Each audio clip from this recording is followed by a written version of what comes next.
Hello Year 10s, we are moving on to the next topic, which is work, energy and power. So what are we going to see in this topic? We will use the relationship between work done, force and distance moved. We will do mathematical questions based on that and then also describe the energy transfers involved. Then convert between Newton meters and joules, the changes in the energy stored. And then with reference to examples, we will see what the definition of power is, the equation for power. So this topic, there are loads of equations, okay? And all the equations that you see, not all the equations, one equation, except one equation, all the other equations that you see in this, you have to memorize for the exams, okay? So when it comes to the equations, I'll tell you if you have to memorize them or not. Okay, ready? Shall we proceed? So the first type of energy that we are going to see is kinetic energy. So the word kinetic comes from the Greek word kinesis, which means motion. So kinetic energy is to do with the movement of the object, or only moving objects have kinetic energy. So this is the definition for kinetic energy, that it is the energy an object has because it is moving. Okay. More than the definition for energy, a more popular question is asking you to work out the value for kinetic energy using its equation. So the equation for kinetic energy is half mv square. Half times mass times velocity square. So you can see that the kinetic energy depends on two things. It depends on the object's mass and it depends on the object's speed. So if mass increases, the kinetic energy will also increase. So they are directly proportional, as you can see in the equation. If mass doubles, kinetic energy will double. If mass becomes half, kinetic energy will become half. And you can see that as speed increases, also the kinetic energy will increase.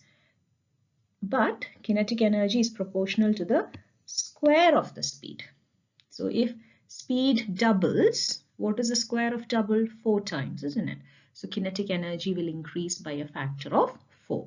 If speed becomes half, the square of that is 1 over 4. So kinetic energy will come down by a value of 1 over 4.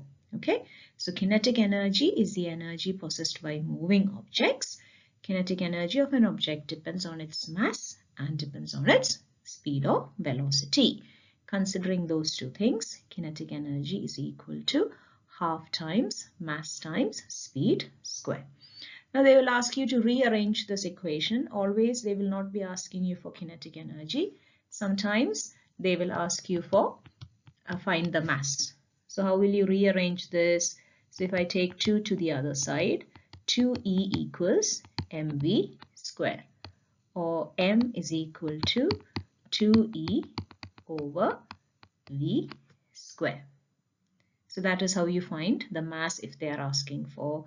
If they are asking for v, then v square is equal to 2e over m. But what will be v? Root of 2e over m.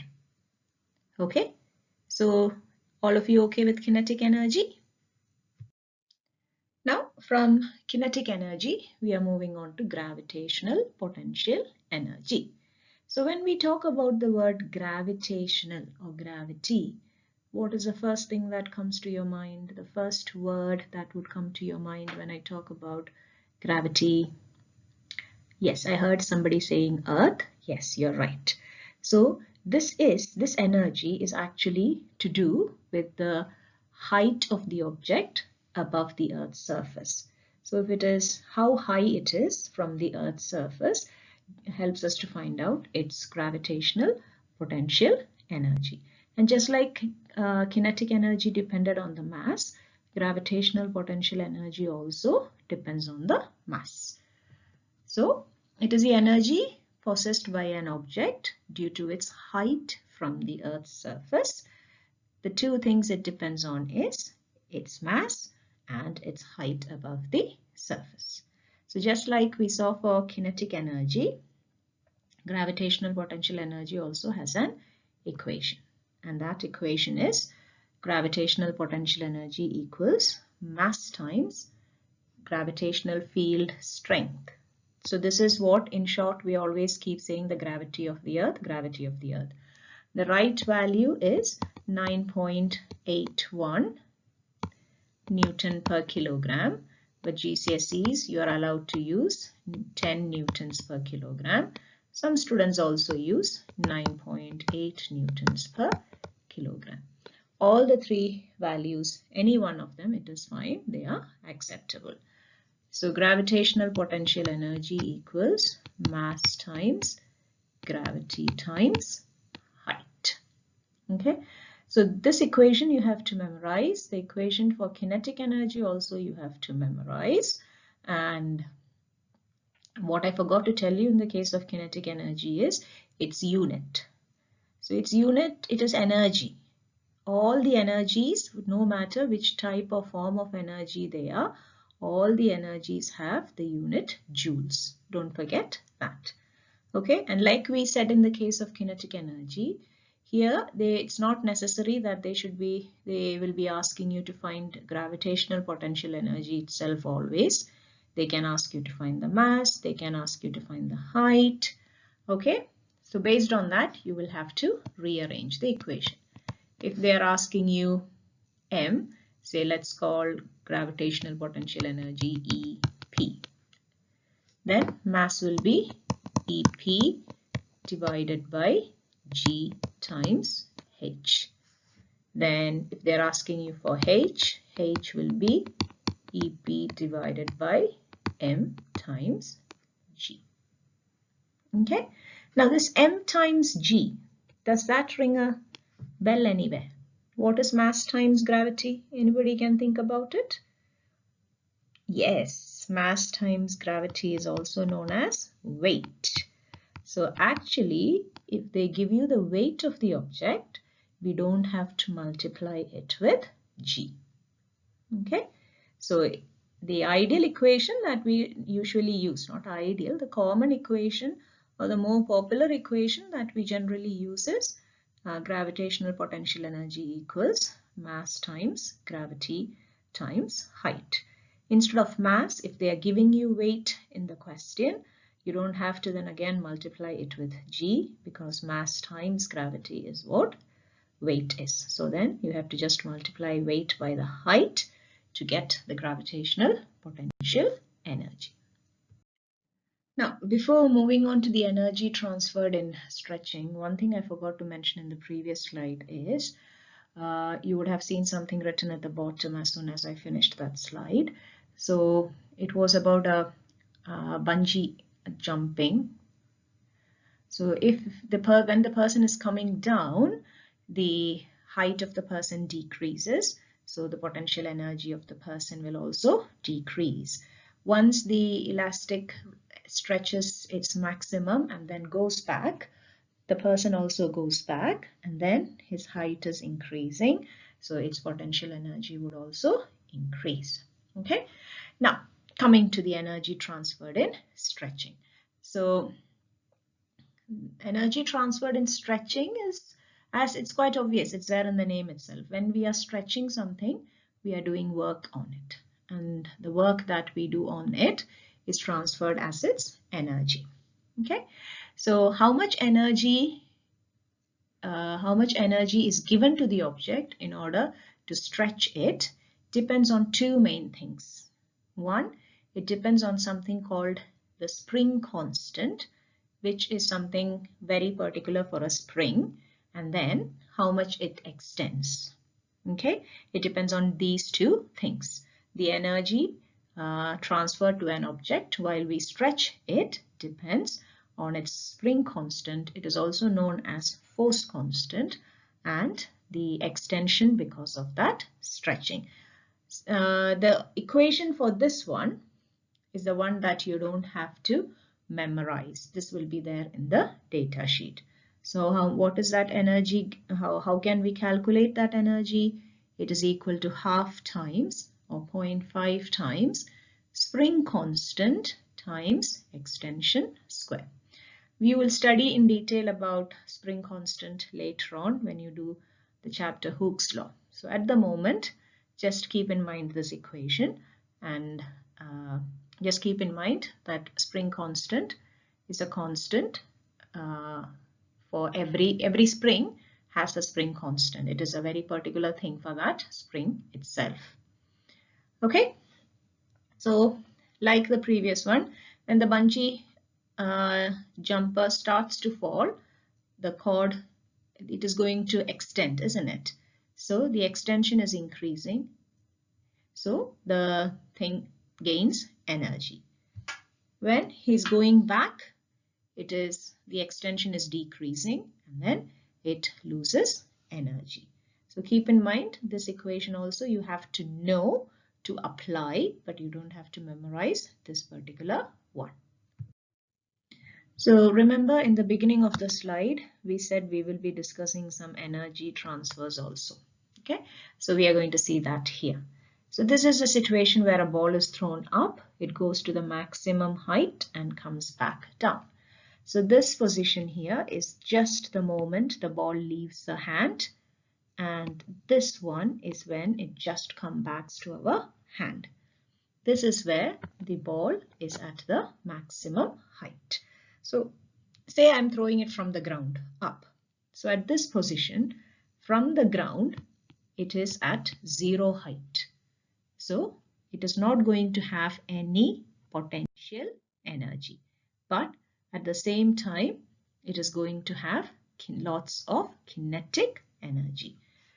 Then as the ball moves up, what is going to happen? The ball is going to slow down. So when it slows down, its kinetic energy is going to decrease. But what is happening to its height? The height is increasing. So the potential energy will increase. Okay, so at this start point, it has maximum kinetic energy and minimum or 0 potential energy, because it is at the ground, and then that is a place where it is going at maximum speed. From there, as it goes to the maximum height, it is slowing down, so its kinetic energy will decrease and its potential energy would increase. And then when it reaches at this point, the maximum height, when we did the equations of motion or the Suat equations, we said at the maximum height, the object comes to rest, or the final speed is 0. So at the maximum height, since the speed is 0, what will happen? Kinetic energy is going to be 0. And that is the maximum height it has. So that is a maximum it will go to. So that value will be the maximum potential energy. And then it is coming down. When it is coming down, what is going to happen to its height? Its height is going to decrease. And when height decreases, what will happen to the potential energy? The potential energy will also decrease. Okay, so the potential energy decreases because the height is decreasing. But as it is coming down, its speed is increasing. And because its speed is increasing, the kinetic energy will increase. And just before hitting the ground, again it goes back to maximum kinetic energy and minimum potential energy. So can you see how the energy transfers were taking place? Initially, kinetic energy was maximum and there was no potential energy. But then when it reached its maximum height, all the kinetic energy got converted into potential energy. And then when it came down from its maximum height, all the potential energy then again got converted back into kinetic energy. And this is something you will need later also. Okay, when an object is coming up from a height, it has at that particular height, it will have maximum potential energy. And when it comes down, all that potential energy will get converted into kinetic energy. We are assuming there is no air resistance. Okay, guys? So from the different types of energy and their conversions, we are moving on to work done. Okay, so till now we have come across 3 equations, and there are 2 equations you have to memorize, the kinetic energy and potential energy one. The stretching energy will be given to you in the data sheet. So we are coming to the next equation actually. So work is done whenever a force moves something through a distance. So that is a difference between the work we generally do and the work done in physics. Say there is a wall in my house and I'm pushing that wall constantly, say for 2 hours, using all my energy. So I won't last for 2 hours. After a few minutes itself, I'm going to become tired because I have lost a lot of energy, isn't it? But the wall did not move. It did not move in the direction I was applying a force. And in physics, if the object doesn't move in the direction of the force applied, then unfortunately he or she is not doing any work. That is a problem with physics. So work is done whenever a force moves something through a distance. So the force that is being applied needs to move the object through a distance. Whenever work is done, energy is transferred from one place to another. Both energy and work are measured in joules. Again, energy I told you previously also, it is measured in joules. Similarly, work done or work is also measured in joules. Now, what is the equation for that? Because it depends on the force, so it is directly proportional to the size of the force. As the force increases, the work done will increase. And we said that the object has to move in the direction of the force applied, right? So the distance the object moves. So it depends, the work done by a force depends on 2 things. The size of the force on the object and the distance the object moves. So combining these 2, the equation for work done is force times distance moved in the direction of force. Okay, so work done is force times distance moved in the direction of the force. The force will be in newtons. The distance moved has to be in meters. Is that a bit clear, all of you? So in physics, work is done only when the object moves in the direction of the force applied. Now another thing I wanted to tell you was, I told you the unit of work done is joules, right? So joules is equal to, what is the unit of force? Yes, Newton, and this is meter. So joules is the same as Newton meter. That is what it says here, that 1 joule is the same as 1 Newton meter. And from work done, we are moving on to power. So generally when we say a person is very very powerful, not in the political sense or anything, when you can do a lot of work, the person is powerful in physics, okay? So power is the rate of energy transfer or the rate of work done. And whenever we have this term or the word rate, it means whatever comes after that, we divide that by time. So power is equal to energy transfer divided by time. The unit of power is watts, and 1 watt is the transfer of 1 joule per second. Because we said power is the rate of energy transfer, right? Energy transfer is in joules and rate I told you is time. So 1 watt, which is the unit of power, is the transfer of 1 joule per second.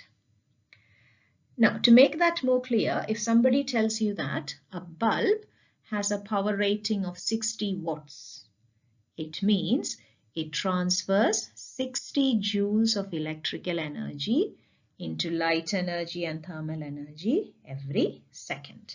That is the best answer you can give because you know what are the output energies also.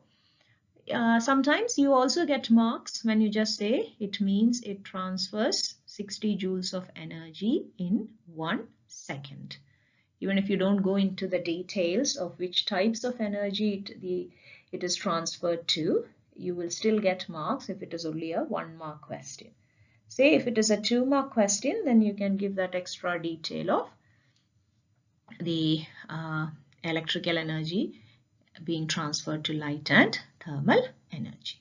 Okay, so what you need from this equation, from this slide is what is the definition for power, this one, and then how is watts and joules related, and when you hear any object's power rating, what does that mean?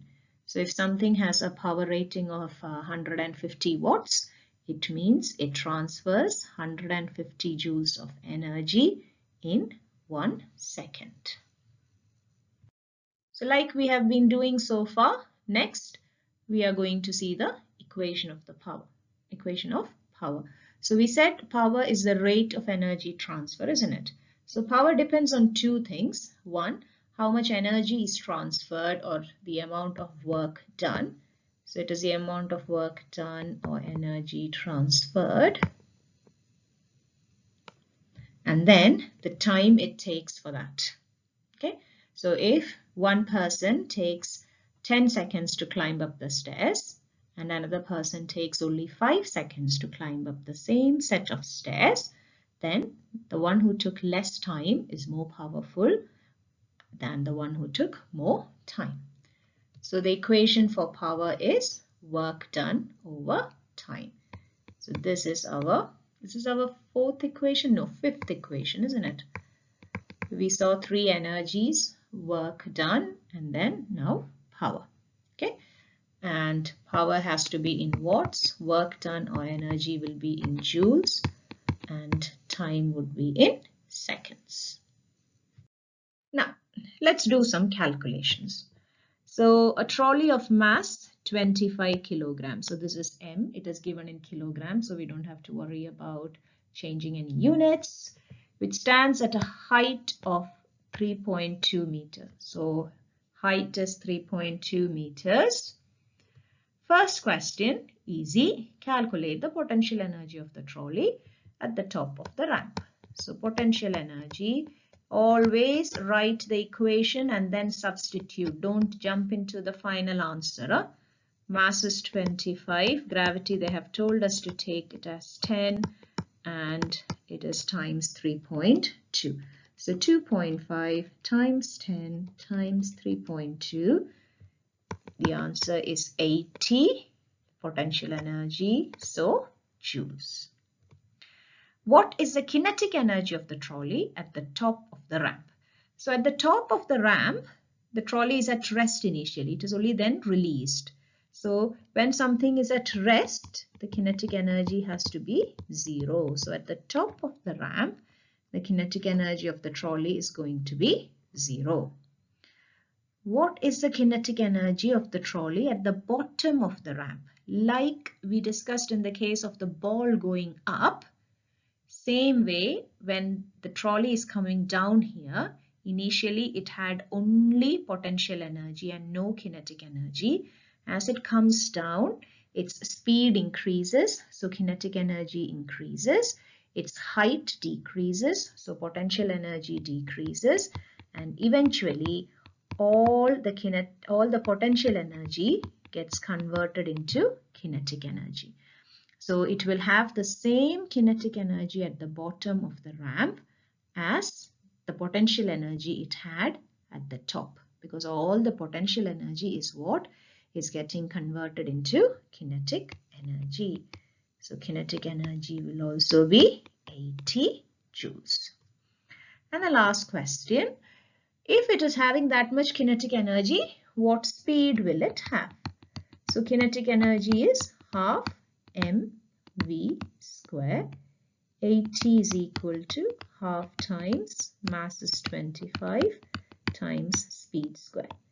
2 times At divided by 25 is v square. So 160 divided by 25, 6.4 is v square. But we don't need v square, we need v, and that is 2.5. So v is 2.5 meters per second. Okay, is that clear? Just pause the video here for 2 to 5 seconds. Check if what I have said is clear to you and then proceed. The next slide is a very similar question as an extra practice. Okay, so we are coming to a somewhat similar question. So a hot air balloon has a mass of 250 kilograms and it descends from a height of 200 meters. So we are having mass and height. They are the right units. Calculate the potential energy of the balloon before the descent. Now here they haven't told us any value for G, so you can take 10, no problem. Is mass times gravity times height. Mass is 240 times gravity is 10 times 200. So 240 times 10 times 200, which is 480,000 joules. Okay. The next, what happens to the potential energy as the balloon descends? So balloon is coming down, right? So the potential energy should decrease because the height is decreasing. The balloon stops descending at a height of 120 meters. How much potential energy does the balloon have at this height? So it is the same equation again. The mass of the object has not changed. Gravity has not changed. The only thing that has changed is the height. Now the height is 120. So 240 times 10 times 120. So now the energy is 288,000 joules. All good so far? Now the last one. If the balloon burst at this height and fell to the ground under the force of gravity, what would be the speed of impact as the balloon hits the ground? Okay, so at this height, the balloon burst. So we don't get confused and don't use the potential energy that it has calculated at C. Why? Because at C, it has come down, so it is moving. So at C, this 28,000 joules of energy is its potential energy, but it is also having some kinetic energy there. So the easiest way to do this question is like you did before. The balloon is coming from its maximum height. What is the kinetic energy when it hits the ground? Okay, so what was the maximum kinetic energy it had? 48,000 joules. And just before hitting the ground, all this potential energy gets converted into kinetic energy. So just before hitting the ground, its kinetic energy is 48,000 joules. So this kinetic energy is what you use to find out the speed. Half times 240 times speed square. So if you rearrange this, 480,000 times 2 divided by 240. So you get V square. 4,000 is V square. So V is the square root of that, which is, so you get V square as 4,000. Okay, and V is the square root of that, which is 63.25 meters per second. So common mistakes the students do is it uses this energy and converts it into kinetic energy. But this is halfway through. What is our equation? The maximum kinetic energy, the maximum potential energy it had will be converted to maximum kinetic energy. Okay, so we always, whenever we are doing the conversions, we mainly do the maximum values. Okay, so is that clear, all of you? And now finally, some practice questions for you. You can ignore these 2 bits, forget about them. Do all the others. These are just work done power questions. I will be adding in the notes when I give you this for the lesson. In the notes, I will be adding a couple of questions more from our work pack or the supplementary booklet. Okay, that when I put this assignment on Frog, I will correctly mention it there. Okay, so we have come across quite a lot of equations in this topic. Except one of them, all the other equations you have to memorize. So keep that in mind. Okay, so I hope energy, work done, and power is clear to all of you.